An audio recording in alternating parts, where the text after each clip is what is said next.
Здравствуйте, уважаемые подписчики и гости моего канала. Мой канал «Сделано в Казахстане» – это источник информации о героических страницах истории казахского народа, о прославленных казахских батырах, биях и государственных деятелях. Досмотрите данный видеоролик до конца и обещаю, что узнаете не только много новой, но и самое главное – интересной информации.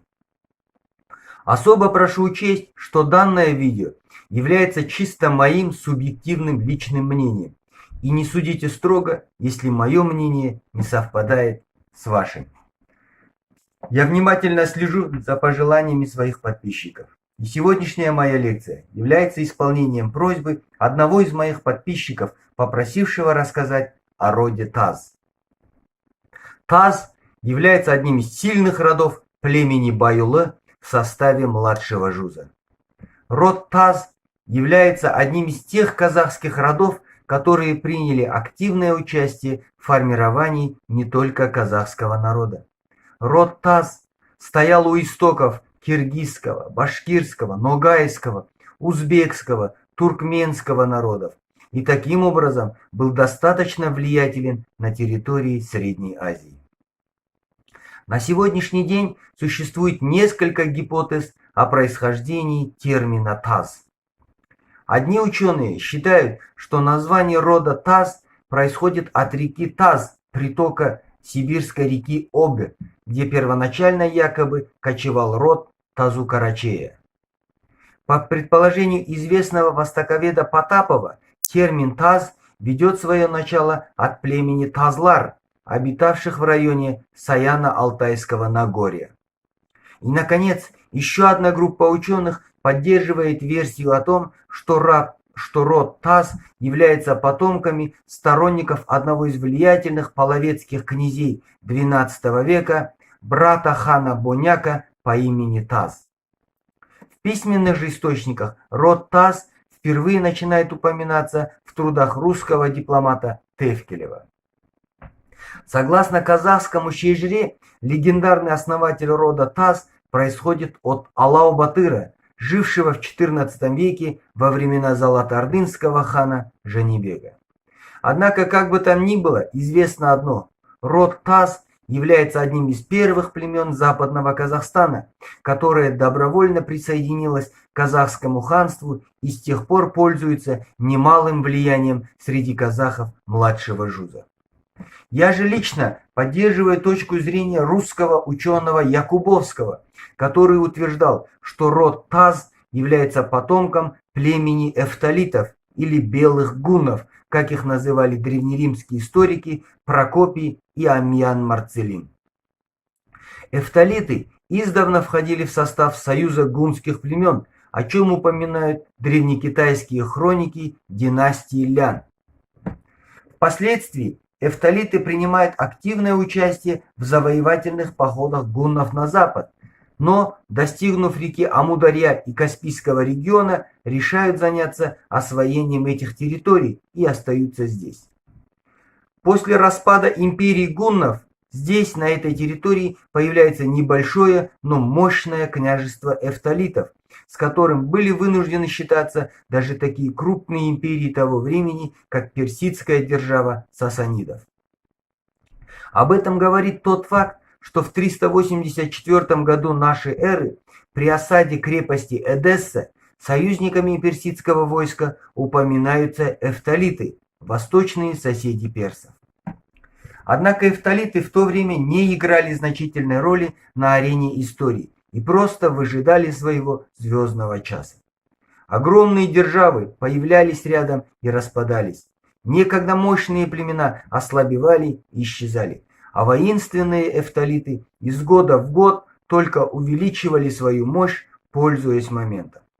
В середине V века нашей эры эфталиты начали широкомасштабные вторжения в Иран, где в результате постоянных войн и междоусобиц вконец ослабли некогда мощные древние империи – Кушанское царство и Персидская империя сасанидов. Всего за несколько лет эфталитам удается подчинить себе Чаганьян, Тахаристан, Бадахшан, занять Мерв и наложить тяжелую дань на Иран. Затем эфталиты занимают долину Кабула и Пенджаб, Карашар, Кучу, Кашгар и, наконец, Хотан. Таким образом, появляется мощное государство эфталитов, расположившееся на территории современных Казахстана, Туркменистана, Узбекистана, Таджикистана, Киргизии и Афганистана.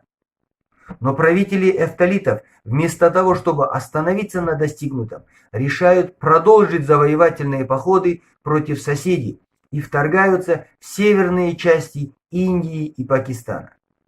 И хотя здесь им удается одержать ряд побед над древнеиндийским государством гуптов, но в целом индийские племена заставляют эфталитов уйти с своих земель и наносят им тяжелые поражения. Примерно в это же время с гор Алтая спускаются могучие племена древних тюрков, которые за короткое время образуют свое небольшое государство на стыке восточного Казахстана и восточного Туркестана. Но цари эфталитов игнорируют эту явную угрозу своему могуществу и, наоборот, первыми дают повод для вторжения тюрков на их земли. В 560 году царь эфталитов Гатфар приказывает убить тюркских послов, направлявшихся с дипломатической миссией в Иран через его территорию. Но это подлое убийство не смогло остановить заключение союза персов и тюрков против эфталитов. Скоро персидский шах Хасров выдает свою единственную дочь за правителя западного крыла тюркского каганата и будущего тюркского кагана Естеме. Около 562 года, перейдя реку Черчик, Естеме занимает Самарканд. Основные войска эфталитов, сосредоточившиеся у Бухары, не решаются принять бой на равнине и отступают в горы. Решающее сражение состоялось в 565 году возле селения Карши и длилось 8 дней. Это сражение завершилось победой тюрков и поражением эфталитов. Побежденные эфталиты были разделены между тюрками и персами. Та часть эфталитов, которая проживала в верховьях реки Амударья и Мангышлакском полуострове, принимает подданство тюркского каганата и, возможно, вероятнее всего, тогда и берут себе наименование Таз. В IX веке на территории, которым управляли вожди рода Таз, из Жетысу вторгаются мощные племена огузов. Не пожелавший им подчиняться Таз оказывает огузам сильное сопротивление. Но в итоге все же подчиняется огузам и входит в их государство, сохранив, однако, свои территории. После распада огузской державы, когда пришли кыпчаки, воинственные представители рода Таз входят в состав Кыпчакского союза и даже принимают активное участие в нескольких походах кыпчакских ханов на земли русских княжеств. После образования Монгольской империи род Таз был включен великим Чингисханом в состав Улуса Джучи, а позже Золотой Орды, получив в свое распоряжение степи между Эмбой и Уралом. Об этом говорится даже в сокровенном сказании монголов, где род Таз упоминается в списке народов, подчинившихся Джучи. Затем, по сообщению историка Рухниддина Бейбарса, тазцы участвуют в междоусобной борьбе хана Золотой Орды Тохты и влиятельного полководца Ногая. После того, как хану Тохте удалось не только разгромить войска Ногая, но и убить его самого в 1300 году, род Таз, в числе других, был щедро одарен правителем Золотой Орды, получив большие владения в Приурале. После распада Золотой Орды племя Таз становится одним из влиятельных племен Ногайской Орды. Однако быстро между вождями племени Таз и правителями Ногайской Орды возникает конфликт на почве, какую же политику вести дальше. Если ногайские морза вели политику по сближению с Москвой, то тазцы поддерживали присоединение к казахскому ханству. Не сумев договориться, Таз вступает в переговоры с казахским ханом Касымом и принимают его подданство. В ответ на это хан Касым наделяет вождей племени Таз владениями на нижнем течении реки Урал. Это территория современной Атырауской области. Род Таз впоследствии активно участвует в казахско-джунгарской войне. В те времена ополчение рода Таз возглавляет легендарный Бакай-Батыр, один из близких друзей и сподвижников другого знаменитого казахского батыра из старшего жуза Раимбека. О дружбе этих двух батыров, Бакая и Раимбека, тогда было известно всей казахской степи. В годы Великого бедствия, когда Мөңке-би по поручению хана Абулхаира повел на помощь священному Туркестану 10 тысяч воинов младшего жуза, основную часть этих воинов составили воины рода Таз во главе с молодым Бакай-Батыром. Кроме того, общеизвестным фактом является то, что именно Бакай-Батыр вместе с Раимбеком и Каванбаем руководили казахскими войсками в 50-х годах, разгромивших могущественного джунгарского князя Төрехана и вытеснивших джунгар за Харгос и Нарынкол. Впоследствии имя Бакай-Батыра превратилось в уран всего рода Таз. Известным в это же время батыром, сподвижником знаменитого казахского полководца Шакшак-Жанибека, был также следующий гордый сын рода Таз Жанузак Батыр-Алдиярулы, прославившийся в борьбе с калмыками. После образования в Северном Каспии мощного калмыцкого ханства тазцы были вынуждены откочевать к родственным им казахским родам на восток от реки Эмба и далее вверх по Сырдарье в сторону Жетысу. Через некоторое время, воспользовавшись ослаблением калмыцкого ханства и собравшись силами, тазцы возвращают свои родовые земли по нижнему течению реки Урал. Одним из героев этого события становится легендарный Акпан-Батыр, видный полководец младшего жуза. Впоследствии Акпан-Батыр становится одним из руководителей национально-освободительного движения в младшем жузе против Российской империи и ближайшим сподвижником Срым-Батыра. Об этом говорится в труде выдающегося советского историка, академика Вяткина, которая называется «Батыр-Срым» и которая была издана в 1947 году и получила Сталинскую премию. Академик Вяткин здесь пишет следующее. Среди особо сочувствующих Срыму старшин можно назвать старшину рода Таз Акмана. После подавления восстания и смерти Срым-Батыра Акпан-Батыр остается в родных степях и продолжает дело сопротивления русской колониальной политике до своей смерти. О том, насколько огромным авторитетом пользовался Акпан-Батыр среди рода Таз, можно судить по тому, что после смерти его имя становится вторым ураном рода. Доказательством этого служат следующие сведения из изданного в Петербурге в 1848 году военно-статистического обозрения Российской империи, где пишутся следующие строки. Племя Тазлар, уран старинный Бакай, уран нынешний Акман.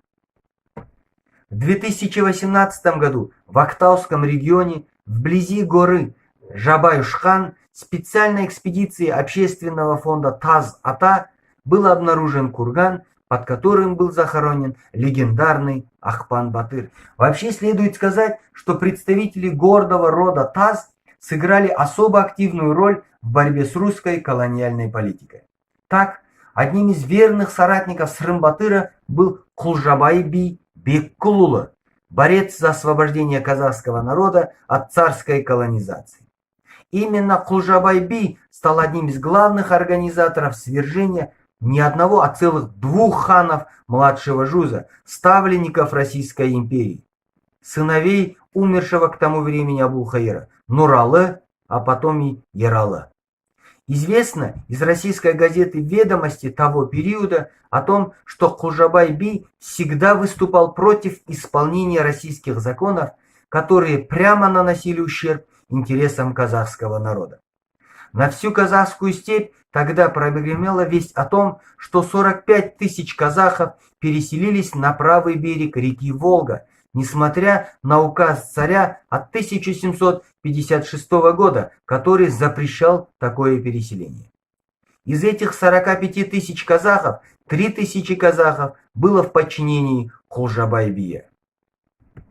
Верными соратниками Исатая и Махамбета, а позже Есета Көтібарұлы, стали знаменитые батыры рода Таз Төремұрат и Өтен Батыр. Өтен Батыр Ақтоғайұлы родился в 1816 году на территории Жылыойского района. В истории он остался как отважный батыр, выступавший против колониального гнета царской России. Өтен Батыр героически погиб в 1872 году. Произошло это якобы следующим образом. Однажды Өтен Батыр услышал о том, что в местечке Аралкөл у крепости Кызылғала прибыл небольшой отряд царских карателей. Не дожидаясь подкрепления, он один нападает на царский отряд. Внезапное нападение и отвага Батыра привели к существенным потерям царского формирования. Выиграв бой, Батыр снимает доспехи и собирает коней сбежавших солдат, чтобы раздать его местным казахам. Но, перейдя речку, был подстрелен спрятавшимся в кустах солдатом. Умершего от тяжелой раны Өтен Батыра похоронили на месте гибели как шиита. В 2001 году архитектор Аблай Оңғарұлы здесь, на этом месте, установил мавзолей Өтен Батыру. Төремұрат Батыр Тайлыбекұлы родился в 1821 году, также на территории Жылыойского района Атырауской области. По легенде, у старшей жены Тайлыбека во время беременности было жгучее желание отведать змеиного мяса. Каприз женщины был исполнен, но Тайлыбека все время волновала эта прихоть жены, и однажды он обратился к Бахсы. Тогда Бахсы ему сказал: «Жена твоя родит сына, назови его Төремуратом, и он не будет знать поражения». Так и произошло. Төремурат с малых лет рос балуаном, виртуозно играл на домбре, был метким стрелком и искусно владел копьем. Однажды, к изумлению своих товарищей, юный Төремурат на полном скаку даже поразил ядовитую змею всего лишь одним ударом копья. Впоследствии за проявленный героизм в войне против российских колонизаторов, Хивинского ханства и туркменских бандитов Төремурат уже в 17 лет заслуживает звания батыра. Мужество и отвагу Төремурата, сражавшегося за свою родину, воспевали ақыны Бала Ораз, Кулманбет, Кашкымбай, Нурым. Весь казахский народ знает такие народные поэмы о любви, как «Қыз жібек», «Қалқаман мамыр», «Еңлік кебек», «Қозы көрпеш», «Баян сұлу». Такая же драматичная легенда о любви связана с именем Төремурат Батыра.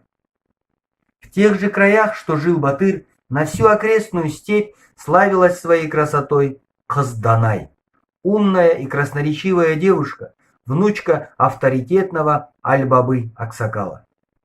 Еще в колыбели она была помолвлена с Катарбаем, приходившимся близким родственником Төремурат Батыру. Но сердцу не прикажешь. Однажды, встретившись, Қыз Данай и Төремурат влюбляются друг в друга. Они встречались, несмотря на невозможность быть вместе. Однажды девушка испытала Төремурат Батыра горячей водой, которой наполнила кувшин для омовения рук. Товарищи Батыра не выдержали, но когда же очередь дошла до Төремурата, он и глазом не моргнул, продолжал мыть руки и только пристально смотрел в глаза любимой. Мечты молодых обрушил отъезд девушки в аул жениха Китарбая. Но Төремурат Батыр свою мечту не оставил и по дороге отбивает свою возлюбленную. Погнавшегося за ними младшего брата жениха Китарбая Батыр убивает в поединке. Таким образом, Төремурат Батыр совершает два проступка, за которые предусматривалось очень жестокое наказание. Украл чужую невесту и убил своего близкого родственника. И теперь молодые, не смогли оставаться в родных краях. Начинается полное скитаний и лишений, жизнь беглецов вдали от людей. Вскоре к ним присоединяется и недолго живет с ними сбежавший из тюрьмы будущий великий казахский күйші Курмангазы Сағырбаев, который приходился Төремурат Батыру племянником по матери. Батыр открыл свои объятия Курмангазы и сказал: «Мой дом и твой дом». Я слышал, когда күйші мрачный, он создает күй. Не будь таким, создай күй миролюбия и мужества.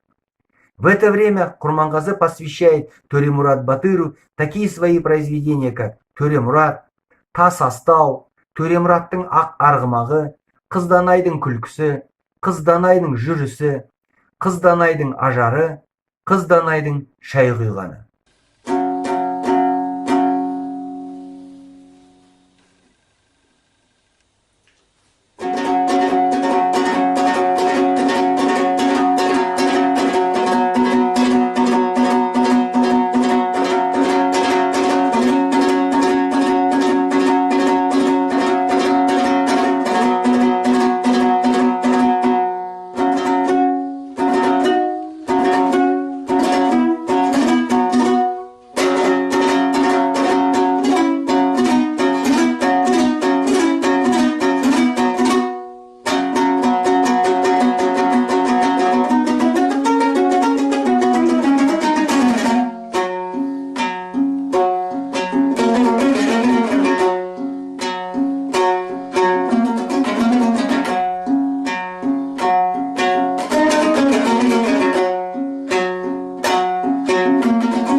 Вскоре, нигде не сумев найти приют, Батыр и его молодая жена решают перебраться в соседний Туркменистан.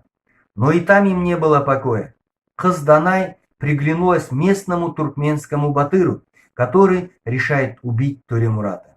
Молодым снова пришлось бежать, но их вскоре догнали, и противостоявший в одиночку врагу Төремурат Батыр погибает в горах Куйкен. Это было примерно в 1845 году. Убив Батыра, туркмены забирают Қызданай. Есть версия, что в это время Қызданай была беременна, и узнав об этом, туркмены избивают женщину, пока она не теряет ребенка. В туркменском плену Қызданай долго готовится к побегу на родину. И однажды, улучив момент, она все-таки сбежала. Сначала добралась до казахского племени Адай, а дальше и до родного края.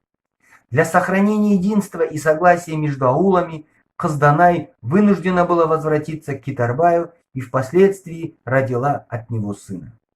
Төремурат же был похоронен в окрестностях горы Куйкен, где и погиб, Спустя почти 2 столетия благодарные потомки установили Батыру надгробный памятник и мавзолей. Услышавший о гибели Төремурат Батыра, Курмангазы впоследствии посвящает ему траурный күй «Бозкаңгыр». В современном Казахстане уже именем Батыра была названа улица в городе Бейнеу. Были в роду Таз и именитые акыны, как, например, Бала Ораз. Рано лишившийся родителей Ораз с детства познал лишение. Возмужав, он избирает путь акына Айтыскера и быстро становится известным всему младшему жузу.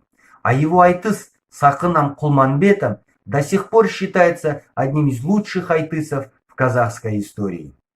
Род Таз и впоследствии дал казахскому народу немало выдающихся личностей. В их числе герой Великой Отечественной войны Оңай Шонаев, знаменитый знахарь Сулеймен Ата, народная артистка Республики Казахстан Нағима Ескалиева, известные казахстанские политики Равиль Шырдыбаев и Амангелді Айталы, генералы Михаил Дәуенов, Бисен Саппаев, Нурлан Жоламанов, а также многие и многие другие. И закончить свое видео я хочу словами еще одного выдающегося сына рода Таз, блистательного акына Қашқынбай Жырау Қожамбетұлы. Қашқынбай Қожамбетұлы 1830 жылы Нарын құмының Майтөбе деген жерінде дүниеге келген. Ағасы Көшкінбайды қасақана өлтірген билеушілермен қас болған ақынның өз елінен жыраққа кетпеске амалы қалмайды. Қудалау мен тоқтаусыз теперіш көрген ол бар ғұмырын туған топырағынан алыстап өткізеді. Хиуа елдерін паналаған. Сондай өксікке толы өмірінің соңында ата мекеніне жете алмай Хорезм жерінде дүние салады. Ақын әуелі сөз сөйлейін жүрген жайдан, айналайын ыбыраш, сәлем айт барсаң шырақ біздің елге, ойыл жырларында өзінің ауыр өмірін, үкіметке наразылығын, туған еліне деген ыстық сағынышын баяндайды. Мысалы, әуелі сөз сөйлейін жүрген жайдан атты өлеңінде әуелі сөз бастайын жүрген жайдан, бір лебіз тыңдасаңыз Қашқынбайдан, еліне Хиуаның болдық қонақ, дәм айдап бұл жерлерге келдік қайдан. Алшында 12 ата байұлымыз, ішінде байұлының қайұлымыз, Сахара, салқын самал, самиян жел, жақсы еді жаз жайлауға ойылымыз. Ішінде Қаратаздың жастабанбыз, бір жүріс елден шығып бастағанбыз, қутаяқ көлденеңдеп қолға алып, әр үйдің есігінде қақсағанбыз деп өзінің өксік өмірі жайлы сипаттап өтеді.